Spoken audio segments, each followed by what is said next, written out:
Alhamdulillahi Rabbil Alamin. Wassalatu wassalam ala nabiyyil amin wa ala alihi wa ashabihi ajma'in wa man tabi'ahum bi ihsanin ila yaumiddin, amma ba'd. Kita lanjutkan kajian kitab Tauhid pada program mulazamah ini. Masih pada bab yang keempat. Sekarang kelima. 5. Taib. Allahumma 'allimna bima yanfa'una wanfa'na bima 'allamtana wa zidna 'ilman nafi'a. Man yaqra', tafadhal. Ya, mengajak manusia untuk memahami syahadat la ilaha illallah. Ini termasuk salah satu faktor yang menyempurnakan tauhid seorang hamba. Di dalam berdakwah, di sana terdapat beberapa manfaat. Di sana terdapat beberapa manfaat. Yang pertama, sebagai bentuk mengamalkan amanah dari Allah Subhanahu wa taala atas ilmu yang dia miliki. Sebagai bentuk amanah dari Allah Subhanahu wa taala atas ilmu yang dia miliki. Karena orang yang memiliki ilmu sama dengan memiliki harta. Jika di dalam harta itu ada zakat, ya, pada nisab tertentu, dan itu amanah dari Allah untuk dikeluarkan. Demikian pula ilmu. Tidak sepatutnya bagi ahli ilmu, orang yang memiliki ilmu kemudian dia simpan sendiri, ya, dan tidak disebarkan kepada orang lain. Karena sesungguhnya agama ini adalah nasihat. Agama ini adalah nasihat. Ya. Para ulama menyebutkan jika harta itu dikeluarkan zakatnya pada nisabnya, ya, maka ilmu itu nisabnya ilmu apa? Nisabnya ilmu adalah faham. Nisabnya ilmu adalah faham. Ya. Kalau dia sudah faham terhadap satu penjelasan tertentu, maka wajib dia menyampaikan minimal kepada orang terdekatnya. Minimal kepada orang terdekatnya. Kemudian faedah kedua di dalam berdakwah kepada tauhid, ya, adalah sebagai bentuk pengingkaran terhadap syirik. Orang yang berdakwah menjelaskan la ilaha illallah, ini adalah sebagai bentuk pengingkaran terhadap syirik.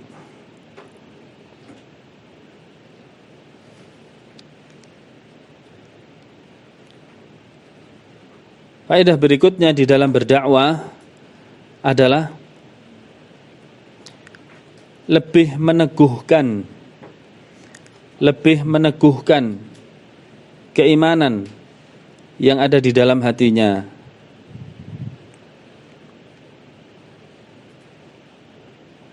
Naam, tafadhal. Wa subhanallah. Tidak ada? Naam. Kemudian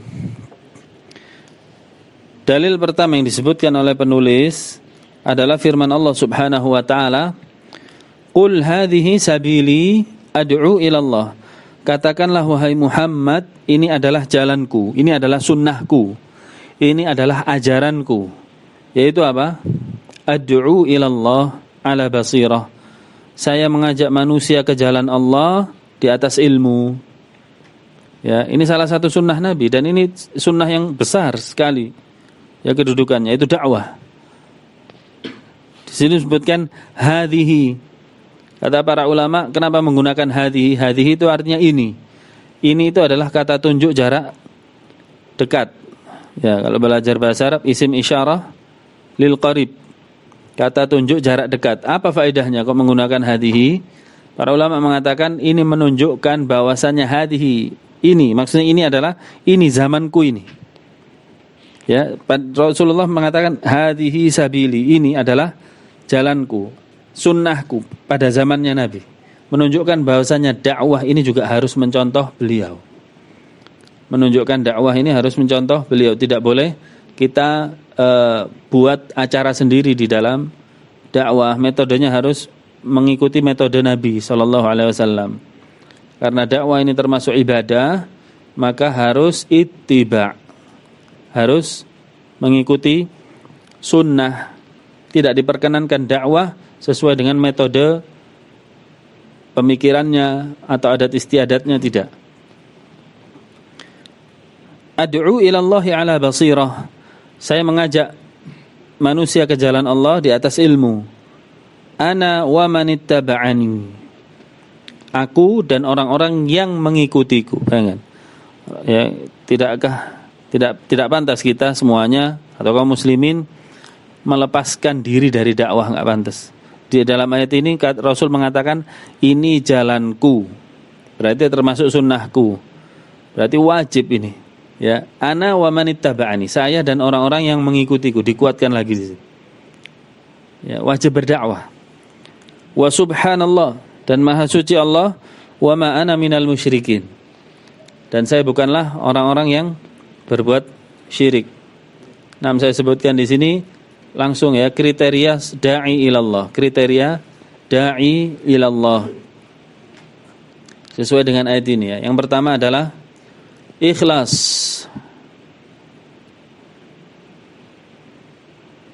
Yang pertama adalah ikhlas.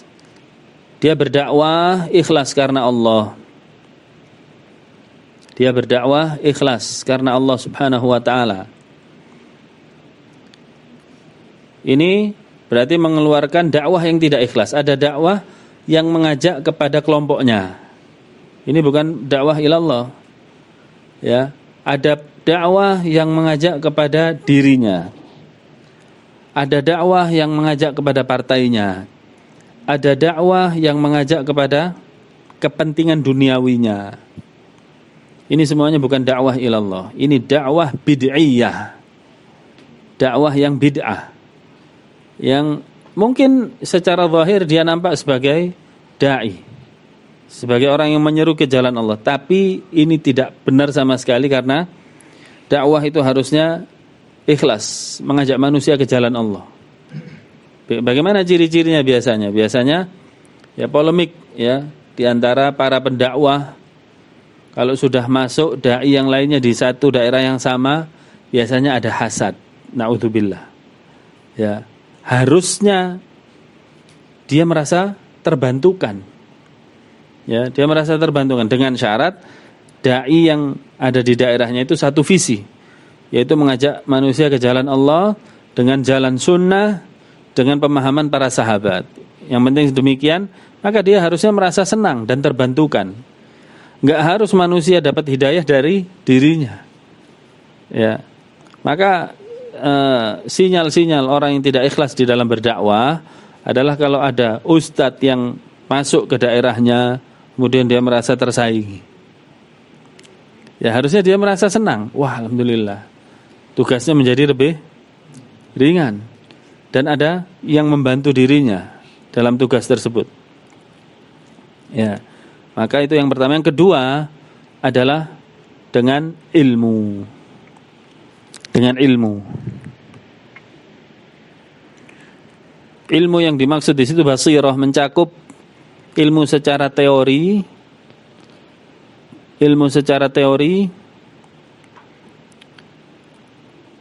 dan praktek. Ilmu secara teori dan praktek. Termasuk ilmu secara praktek itu mengetahui kondisi objek dakwah. Mengetahui kondisi objek dakwah. Apakah objek dakwahnya para pemuda? Beda sikapnya.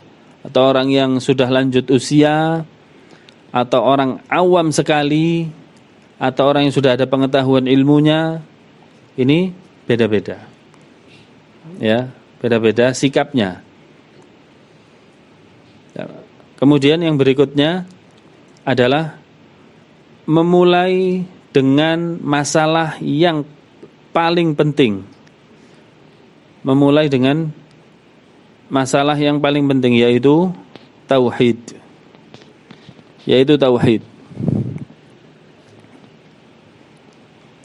Jika seorang dai kemudian meninggalkan tauhid, dakwahnya tidak ada menyinggung masalah tauhid atau meninggalkan syirik, maka patut dipertanyakan di atas apa dia berdakwah.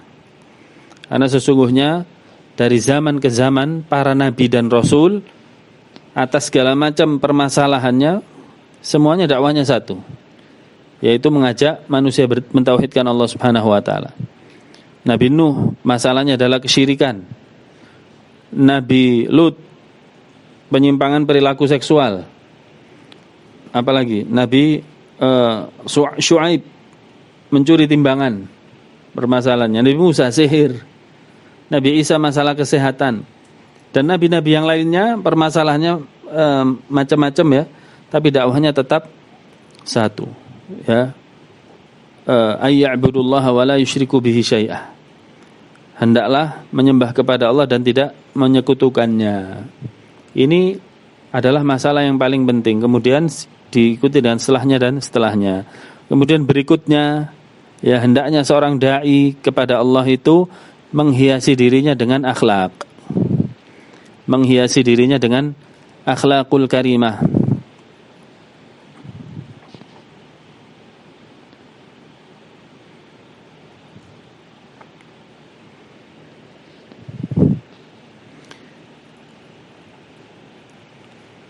Kata para ulama, salah satunya Syekh Ali bin Hasan Al-Halabi rahimahullah, al-ilmu bila hilmi nuqsan, wal hilmu bila ilmi khusran. Ilmu yang tidak disertai dengan akhlak, maka dia kurang. Ilmu yang tidak disertai dengan akhlak adalah kurang. Dan akhlak saja yang tidak disertai dengan ilmu itu adalah kerugian. Dia hanya berakhlak tapi tidak berilmu, ya. Maka ini adalah kerugian. Yang berikutnya, seorang da'i ilallah wajib memiliki as-sabru, sabar. Ya, wajib sabar. Justru sudah sunnatullah bagi orang yang mengajak manusia ke jalan Allah apa? Gangguan. Gangguan. Kata Allah, sunnata man qad arsalna qablaka min rusulina. Ya, ayat sebelumnya mengatakan wa in kadu la yastafizzunaka minal ardi liyukhrijuka minha. Mereka hampir saja mengusirmu dari bumi di mana kamu tinggal. Wa idzan la yalbathuna khilafaka illa qalila. Dan masalah ini sudah pasti, kata Allah. Sunnata man qad arsalna qablaka min rusulina. Ini adalah sudah sunnatullah yang Allah sudah tetapkan sebelummu, wahai Muhammad. Wala tajidu li sunnatina tahwila. Dan kau tidak akan menemui hal yang Allah sudah tetapkan kemudian berubah. Dan ini bukan kabar buruk. Sekali lagi bukan hal yang menggembosi dakwah, bukan. Justru gangguan tersebut adalah tempat kemuliaan kita. Kata Syekh Utsaimin di dalam kitabnya Syarah Kasyfus Subhat, al-adza atau gangguan labud itu adalah harus ada. Apa hikmahnya? Dengan gangguan itu semakin meneguhkan keyakinan kita. Adanya gangguan seperti orang kerja. Orang kerja, orang yang etos kerjanya tinggi, ya usahanya serius, sungguh-sungguh. Ada kompetitor atau bahkan dia diganggu, apakah berhenti? Tidak. Tetap dia maju. Justru malah dijadikan itu sebagai bahan untuk memperbaiki diri, meningkatkan kualitas diri. Dan ini hikmah. Allah ciptakan gangguan di dalam dakwah. Ya. Satu kali gangguan, kata para ustadz ya, gangguan di dalam dakwah itu ibarat naik pangkat. Satu kali gangguan itu bintang 1. 2 gangguan bintang 2. Dan seterusnya. Ya. Semakin ada gangguan itu semakin menunjukkan kita berada di atas hak. Jelas ya. Semakin diganggu semakin dengan syarat apa? Memang kita referensinya jelas Al-Quran dan Sunnah ala fahmi salaf. Ya, kalau referensinya nggak jelas, ini juga bisa dijadikan argumentasi oleh kelompok-kelompok menyimpang. Ini buktinya kita diganggu. Ya. Padahal dia menyimpang. Gangguan bermanfaat sebagai peneguh iman dengan syarat dakwahnya adalah di atas hak, di atas Al-Quran dan Sunnah ala fahmis salaf. Jika tidak demikian, maka memang gangguan tersebut adalah pantas bagi dia sebagai bentuk hal yang menghalau dakwahnya, itu dari Allah Subhanahu wa taala. Wa qul ja'al haqq wa zahaqal batil, kata Allah. Katakanlah ketika al-haq itu datang, maka yang batil akan pergi. Yang keberapa sekarang? Tadi? Setelah sabar adalah optimis. Dai kepada Allah itu memiliki sifat tafaul atau optimis. Ya, bukan gampang menyerah. Kita nasehatin, nggak kena orangnya, anaknya. Nggak kena anaknya, saudaranya. Cucunya, terus orang sebelahnya. Harapannya nanti bisa kena di orang itu. Ya. Kemudian kalau ada seorang dai baru menasehatin satu kali kemudian ditolak, sudah berarti ini hatinya sudah mati. Ya, bukan begitu ya caranya. Atau sudah ini coret dari manhaj salaf sudah. Enggak benar ya. Harus optimis. Harus optimis. Jika tidak maka berarti dia enggak pantas jadi seorang dai. Ya, dia layaknya orang yang berdagang aja jual obat begitu. Ya, sudah selesai tutup. Itu adalah beberapa kriteria dai ilallah. Naam. Qala Rasulullah sallallahu alaihi wasallam lamma da'afa Mu'adzan ilal Yamani qala lahu ahlul kitab falyakun awwala man tad'uhum ilaihi syahadatu an la ilaha illallah. Dari Ibnu Abbas. Akhrajah, nama akhraja man? Bukhari dan Muslim. Akhrajah, hujimnya panjang menunjukkan dhamirnya apa? Dhamirnya huma mutsanna. Ani Ibnu Abbas radhiyallahu anhuma, dari Ibnu Abbas radhiyallahu anhuma, bahwasanya Rasulullah sallallahu alaihi wasallam ketika mengutus Mu'adz bin Jabal radhiyallahu anhu ke negeri Yaman, qala lahu, beliau berpesan kepada Mu'adz, innaka ta'ti qauman min ahli kitab. Wahai Mu'adz, engkau akan mendatangi sekelompok ahlul kitab. Ini salah satu data dari basirah yang tadi antum catat, ilmu, yaitu mengetahui kondisi objek dakwah. Ya. Kalau barangkali salah seorang di antara antum ada undangan khutbah atau disuruh ngisi kajian, tanya gimana kondisi audiens, sehingga antum bisa mengatur bahasa atau mengatur pokok bahasan. Seperti ini ya. Nabi memberikan wasiat kepada Mu'adz, wahai Mu'adz, yang kau datangi ini adalah ahlul kitab, bukan orang awam berarti. Ahlul kitab, dia orang-orang yang membaca kitab. Falyakun awwala ma tad'uhum ilaih, jadikanlah pertama kali yang engkau ajarkan kepada mereka adalah syahadati an la ilaha illallah, yaitu syahadat pertama, menjelaskan tentang syahadat la ilaha illallah. Ya, ini salah satu dalil bahwasanya memulai dakwah itu dari yang paling penting. Yang paling penting adalah la ilaha illallah, tentang tauhid. Ila ayyu wahidullah, fi riwayat, di dalam riwayat yang lain mengatakan ila ayyu wahidullah, sampai mereka mentauhidkan Allah. Ya kan? Dakwahi mereka sampai mereka benar-benar sempurna tauhidnya. Enggak sehari dua hari itu. Ya. Bisa tahunan. Untuk ini karena masalah hati, masalah pengagungan. Enggak seperti membenahi masalah salat. Membenahi masalah salat mudah. Membenahi masalah wudu mudah. Membenahi masalah tauhid, hubungannya dengan hati, keyakinan, ini bertahun-tahun. Ya. Fa inhum ata'uka lidzalik, jika mereka sudah mentaatimu dalam perkara ini, fa'alimhum, maka ajarkanlah mereka annallaha aftarada alaihim khamsa shalawat, bahwasanya Allah mewajibkan mereka salat 5 waktu. Nah, nomor berapa? 5 waktu, nomor 2. sesuai dengan rukun Islam. Ya, nomor 2. Kemudian fi kulli yaumin wa lailah, salat 5 waktu pada malam, pada sehari semalam. Fa inhum ata'uka lidzalik, jika mereka sudah mentaatimu dalam hal itu, dalam hal salat 5 waktu, fa'alimhum, maka ajarkan kepada mereka, annallaha aftarada alaihim shadaqah, bahasanya Allah mewajibkan atas mereka sedekah. Sedekah di sini maksudnya adalah zakat. Sama seperti rukun Islam, ya.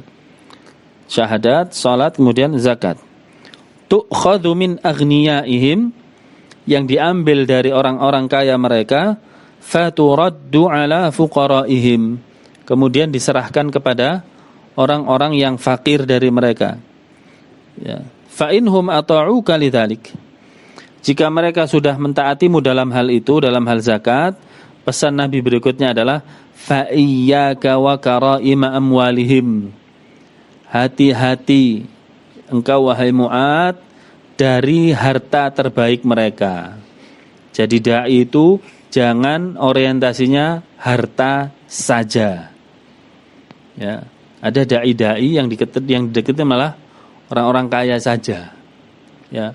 Kalau sudah dekat ke orang kaya, sudah orientasinya berubah. Maka kalau memang sudah ditakdirkan dekat dengan orang kaya, keluarkan uang Anda, wahai para dai. Ya. Tampakkan bahwasanya Anda mendekat ke dia bukan karena uangnya. Buktinya adalah Anda mengeluarkan uang, ya, atau keluarkan hadiah atau yang lain sebagainya, untuk menepis perasaan adanya memanfaatkan harta. Ini pesan Nabi SAW. Fa iyyaka wa karaima amwalihim. Ya, itu nomor 1. Makna kedua, fa iyyaka wa karaima amwalihim adalah untuk penarik zakat. Penarik zakat namanya su'ad. Penarik zakat adalah su'ad. Pakai tak, bukan pakai dal, su'ad. Kalau su'ad pakai dal adalah artisnya Durusul Lughah, ya. Siapa yang belajar Durusul Lughah? Su'ad, Durusul Lughah jadi 2, su'ad. Ya. Su'ad muannats atau mudzakkar? Su'ad muannats atau mudzakkar? Muannats, ya, paham ya? Ini su'ad pakai tak. Penarik zakat, ya. Penarik zakat itu tugasnya adalah ngecek orang-orang kaya pada zaman itu, dan yang ditarik adalah harta yang zahir, harta yang nampak, seperti zakat pertanian atau zakat peternakan. Adapun zakat emas dan perak tidak, karena emas dan perak kan disimpan di dalam rumah. Ya, penarik zakat itu tugasnya menarik zakat yang zahir, seperti peternakan, pertanian, ya, ini yang ditarik. Maka pesannya di sini kata Nabi, fa iyyaka wa karaima amwalihim. Hati-hati engkau dari karaima, dari karim. Amwalihim, harta mereka. Harta mereka yang paling mulia, maksudnya yang paling bagus. Kalau narik unta barangkali untuk zakat, cari unta yang tengah-tengah. Jangan yang paling dicintai pemiliknya, jangan yang paling murah atau yang paling buruk. Cari yang pertengahan. Begitu pula kambing, sapi atau zakat pertanian. Ini yang dimaksud. Wattaqi da'watal mazlum. Takutlah engkau dari doanya orang yang terzalimi. Nah, ini pesan bagi dai juga, ya. Pesan bagi dai, hati-hati jangan sampai berbuat zalim.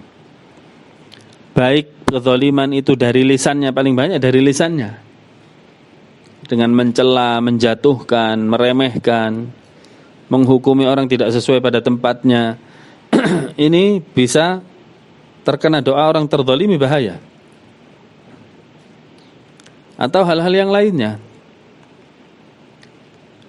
Fa innahu laisa bainaha wa bainallahi hijab. Karena doa orang yang terzalimi itu tidak ada hijab antara dia dengan Allah Subhanahu wa taala, walaupun yang dizalimi adalah orang kafir. Walaupun orang kafir tetap dia hamba Allah, walaupun orang kafir tetap makhluknya Allah, dan Allah tidak terima jika makhluknya itu dizalimi. Naam, terus walahuma na'am humrin na'am ya. Fi humrin na'am qawluhu yadukuna ay yaquduna.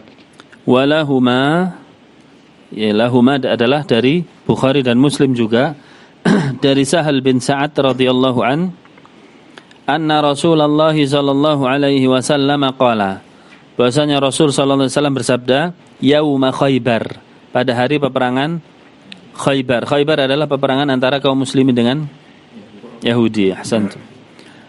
Kemudian Rasulullah mengatakan, la u'tiyanna rayah, sungguh aku akan memberikan bendera ini ghadan, esok hari.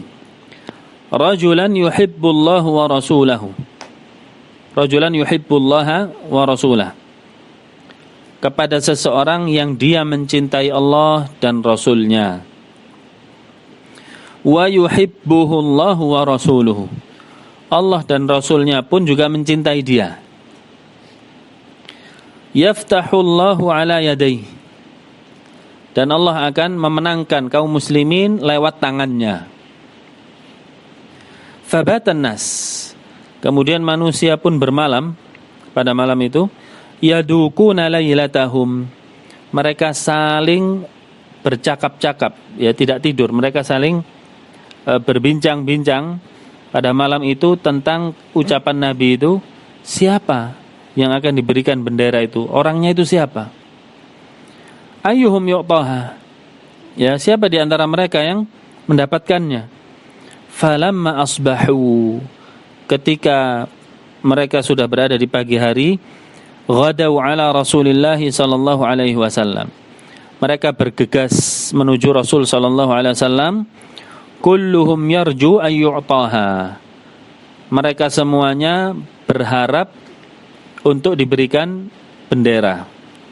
Faqala, maka Rasulullah mengatakan, aina Ali ibn Abi Talib, mana Ali bin Abi Talib?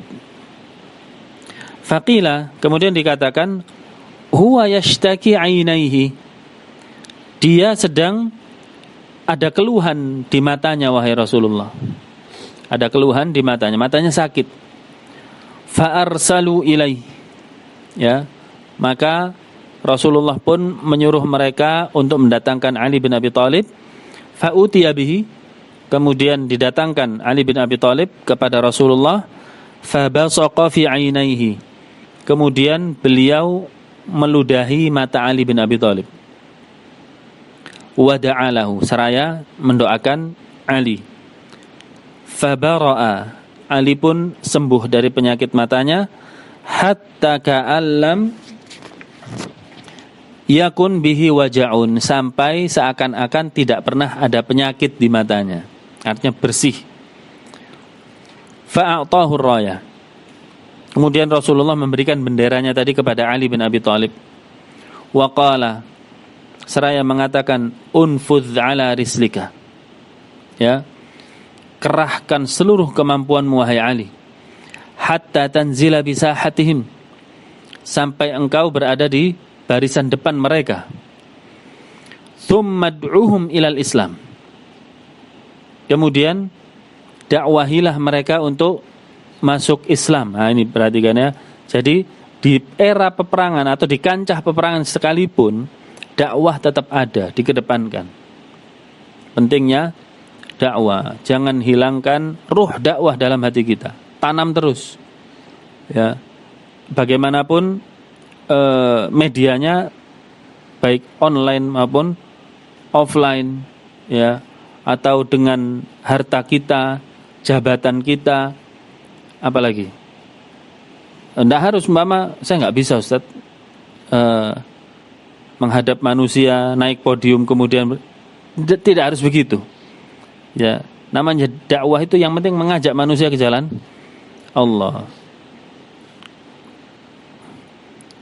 Wa akhbirhum, dan kabarkanlah kepada mereka, bima yajibu alaihim min haqqillahi ta'ala fihi. Ya, wahai Ali, kabarkanlah kepada mereka, ya, apa yang wajib bagi mereka yang harus dia serahkan kepada Allah Subhanahu wa taala. Fa wallahi, dan demi Allah, la ayyahdiyallahu bika rajulan wahidan, jika Allah Subhanahu wa taala memberi hidayah kepada seseorang karenamu, walaupun satu orang, khairun laka min humrin na'am, lebih baik darimu daripada engkau mendapatkan unta merah. Unta merah adalah salah satu simbol harta terbaik orang Arab pada waktu itu. Itu jauh lebih baik orang yang memberikan hidayah kepada seseorang. Itu dulu ya, kata para ulama. Sekarang ini hadis ini lebih mudah untuk diterapkan. Kenapa? Sekarang terbuka media online. Isi akun-akun antum semuanya ya dengan dakwah, dengan nasihat. Karena antum tahu sesungguhnya di luar sana ya, mungkin di Malang perkotaan kurang terlihat ya, kalau di Blitar atau daerah-daerah terpencil itu kelihatan kaum muslimin tidak tahu tentang Islamnya. Mereka hanya ikut-ikutan, kasihan. Tidak sedikit dari mereka yang ketika tahu wajib mengikuti sunnah Rasul kaget mereka. Oh gitu ya, saya kira wajibnya hanya mengikuti kiai. Nggak tahu, kasihan. Benar-benar kasihan. Ya, apalagi ada di salah satu acara manasik ya, itu pematerinya mengatakan yang penting, nggak ada satu dalil pun yang keluar, hanya mengatakan yang penting ikut kiainya. Kalau putaran tawaf anda hitung 6, kiainya mengatakan 7, yes itu ikut 7. Seakan-akan tawaf ini berjamaah. Ya. Dan masih banyak yang lainnya.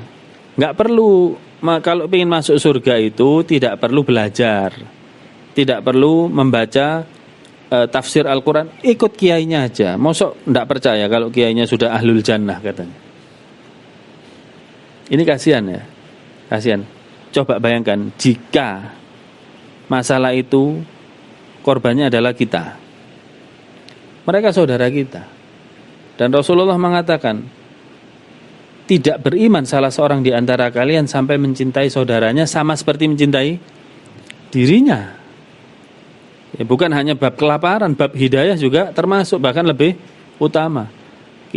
Bagi sebagian kaum muslimin, ketika ada bencana, masya Allah, ya, bantuan makanan, bantuan obat-obatan, itu adalah saudara kita, benar. Tapi juga ada yang lebih dari itu, yaitu apa? Hidayah. Berapa banyak kaum muslimin yang nggak paham, mereka harus bertauhid, mereka harus mengikuti sunnah, nggak paham. Ya, makanya sekali-sekali ke Blitar ya, diutus ke daerah-daerah. Naam ya. Ini penting ya. Dan itu kata Rasulullah, satu orang saja lebih baik daripada unta merah. Makanya kenapa saya katakan sekarang terbuka lebar hadis ini dari media online. Kita tebarkan kebaikan. Nggak tahu kita, mungkin di sana ada 1000 orang yang sudah mengikuti kita. Berarti lebih baik daripada 1000 unta merah. Ya, luar biasa. Dan setiap kebaikan yang dia lakukan kita akan dapat pahalanya. Nah, insya Allah sampai sini dulu. Nanti masail ini agak saya panjangkan pembahasannya karena berkaitan dengan penjelasan, ya cukup panjang ya, berkaitan dengan penjelasan beberapa dalil. Insya Allah kita bahas pada pertemuan yang akan datang. Barakallahu fikum. Ada yang mau ditanyakan? Silahkan. Ya. Waalaikumsalam. Mulai tadi di hal yang kita dianjurkan untuk berdakwah, mengisi akun sosmed kita dengan dakwah ataupun tulisan-tulisan. Bagaimana untuk menjaga hal tersebut agar kita tidak termasuk orang yang tersodur, bisa belum waktunya tapi sudah berdakwah gitu. Qala Nabi sallallahu alaihi wasallam, "Ballighu anni walau ayah."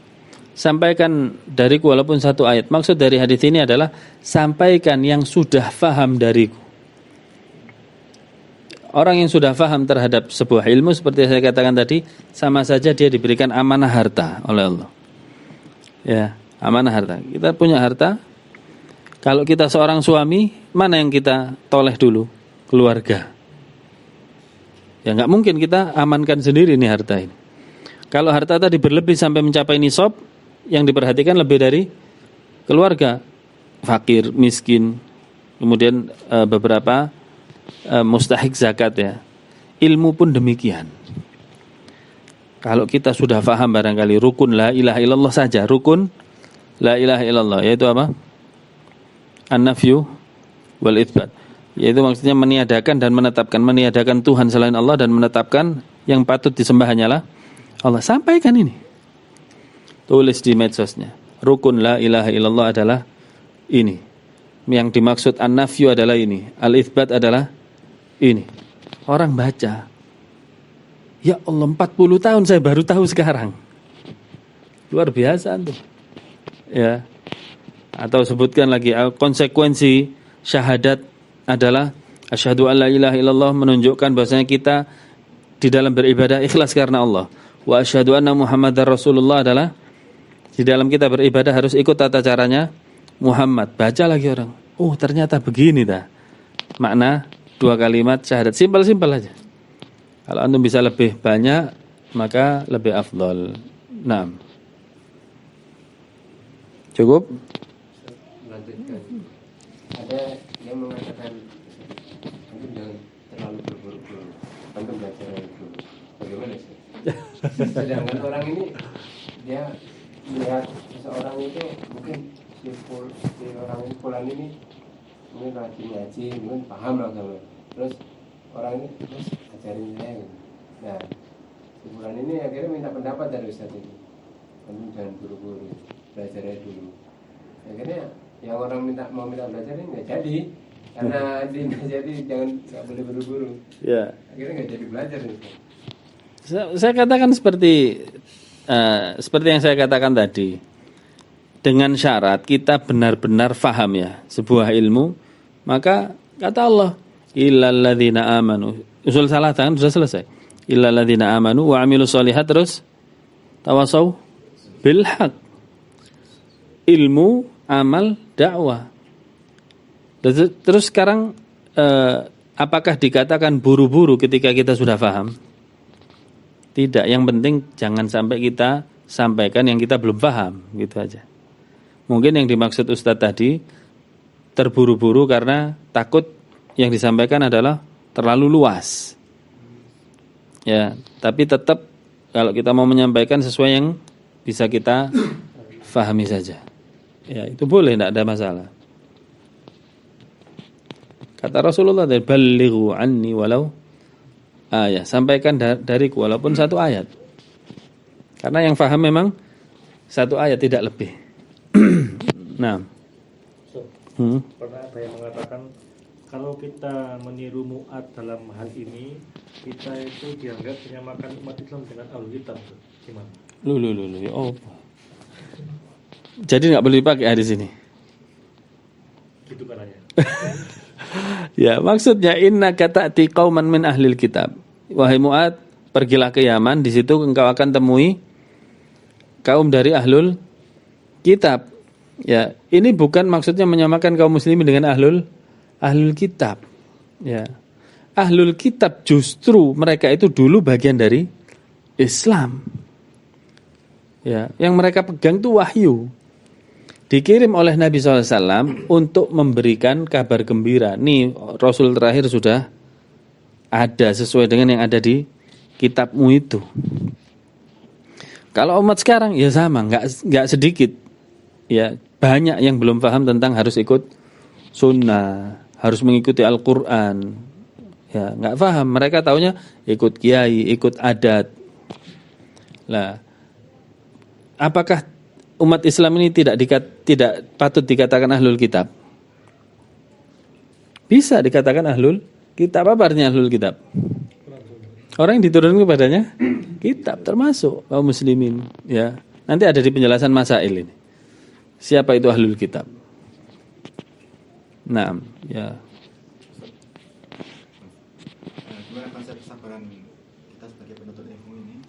saat menyampaikan kepada keluarga atau orang apa yang bertentangan dengan adat istiadat dan segala macamnya yang di lingkungan itu, dan kerabat kita itu, orang tua kita itu sama sekali tidak menunjukkan rasa baik perkembangan saat ini. Ya. Konsep kesabaran di dalam menyampaikan kepada kerabat dekat, lihat Nabi Muhammad, lihat Nabiullah Ibrahim. Itu semuanya nabi-nabi yang menyampaikan kepada kerabat dekatnya. Nabi Nuh, anaknya sendiri. Nabi Lut, istrinya. Ya. Asia, suaminya, itu Fir'aun. Kemudian siapa? Nabi Ibrahim, ayahnya. Nabi Muhammad, keluarganya, malah suku Quraisy. Ya, jawabannya konsep kesabarannya adalah sampaikan saat kondusif. Sampaikan ilmu itu saat kondusif, saat mereka terbuka. Biasanya orang itu kondisinya terbuka saat senang atau saat sedih, saat ada bencana. Itu makanya Rasulullah menganjurkan untuk apa? Iyadatul marid, membesuk orang sakit. Itu sedang sedih dia, hatinya sedang terbuka, dakwai. Ya. Atau ketika sedang ada bencana. Makanya banyak dari ikhwan yang berangkat. Mudah-mudahan enggak hanya bantuan makanan sambil disertai dengan dakwah. Kalau enggak kondusif, maka opsi lainnya adalah memberikan akhlak kepada dia. Kalau situasi kita anggap tidak kondusif, tahan dulu ilmunya. Nanti justru menimbulkan konflik. Tapi ganti dengan akhlak. Beri sesuatu, hadiah. Kemudian apa? Kalau orang Jawa ini punya kromo inggilan. Antum orang Jawa bukan? Orang Jawa ya? Bisa kromo inggil ya? Nah, coba kromo inggil sama keluarganya. Kulo gitu ya. Loh, antum tahu Ibrahim kepada ayahnya dalam surat Maryam, wadhkur fil kitabi Ibrahim. Ingatlah bagaimana Nabiullah Ibrahim. Idz qala li abihi, kata Allah, ketika Ibrahim berkata kepada abihi, ayahnya, apa? Ya abihi atau ya abati? Abati. Abati itu dalam bahasa Arab itu lebih halus daripada abi. Ya. Anak pakai kromo inggil gitu ya. Kalau anak nggak bisa kromo inggil. Ya sesuai dengan daerahnya masing-masing lah. Dianggap bahasa yang terlembut, gunakan. Niatkan untuk dakwah. Nggak diterima sekalipun antum dapat pahala. Ya, nggak diterima, dakwahnya ditolak, dapat pahala.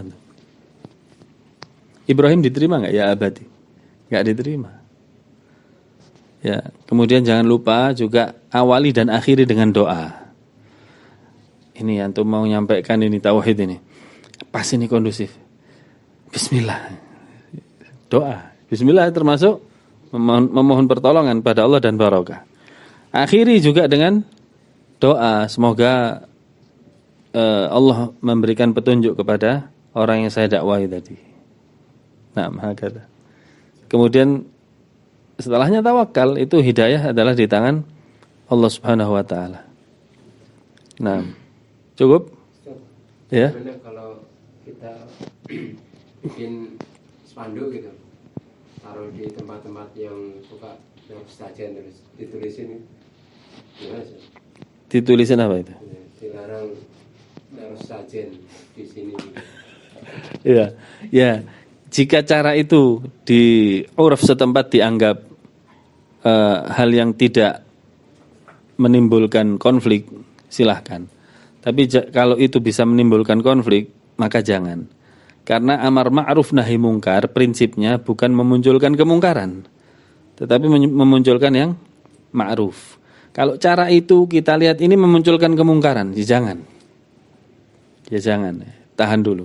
Mungkin daerah lain cara tersebut aman, tapi di sebagian daerah yang lainnya tidak aman. Ya, kita bisa lihat dari uruf setempat. Nah, Contohnya dengan di perempatan ya, dekat rumah ya. Kalau Jumat itu sering orang membuang kembang gitu, apa di pagernya ditulisin gitu. Kita nggak tahu yang buang itu siapa Ustaz. Kalau mama tahu ya mungkin bisa ditanyain apa alasannya buang kembang. Tapi kita nggak tahu. Gitu. Mungkin bisa pendekatan kepada tokoh setempat atau ketua RT RW, ini Pak begini bisa mengakibatkan musibah. Gimana kalau kita tulisin? Kalau yang melakukan adalah RT atau RW, insya Allah lebih safe ya. Ya.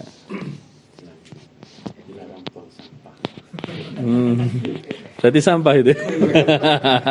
Ini halus ini ya, betul. Betul itu, dilarang buang sampah. Kembang gitu. Itu kan sampah berarti sajen itu. Beberapa tahun terakhir ini pernah kejadian Ustaz yang membuang sesajen tapi di video ikhwan gitu Ustaz.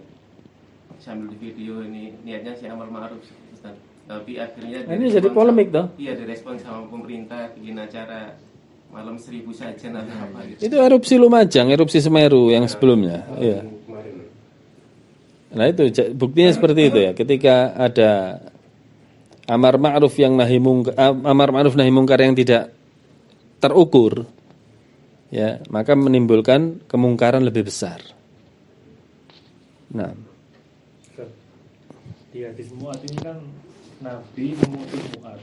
Nah, apa bisa jadi kriteria seorang dai itu harus dapat tazkiyah atau bahasanya dia itu ditugaskan atau bahasanya dia itu dakwah wis pokoknya aku dakwah nggak harus dapat izin atau nggak harus dapat rekomendasi atau gimana Ustaz dari hadis ini? Nah, nggak harus dari hadis ini. Kita kumpulkan beberapa riwayat, kesimpulannya 3. Ada yang diutus seperti Mu'ad bin Jabal, ya, direkomendasikan oleh gurunya. Yang cara kedua, ijma' sukuti. Artinya apa? Ada dai yang berdakwah, para alimnya atau ulamanya sekitar diam, menyetujui. Bahasanya yang dia sampaikan adalah hak, diam. Berarti menunjukkan ini ilmunya benar dan bisa diambil. Tentu seorang alim tidak akan tinggal diam ketika ada penyimpangan. Yang ketiga berlaku untuk di daerah yang terpencil, yang tidak terjangkau. Maka nggak bisa direkomendasikan, juga tidak bisa dilihat. Maka kata para ulama, orang ini menyebarkan ilmu sesuai dengan ilmunya. Yang penting dia punya referensi Al-Quran dan Sunnah.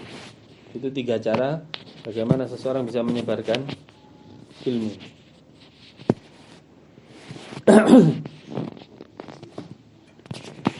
Baik, cukup insyaallah. Sudah malam pas hujannya mandek antum, ana juga kepikiran antum ya nanti hujan lagi repot. Cukup insyaallah. Mashalli wa sallim ala nabiyyina Muhammadin wa ala alihi wa ashabihi ajma'in walhamdulillahi rabbil alamin. Assalamualaikum warahmatullahi wabarakatuh.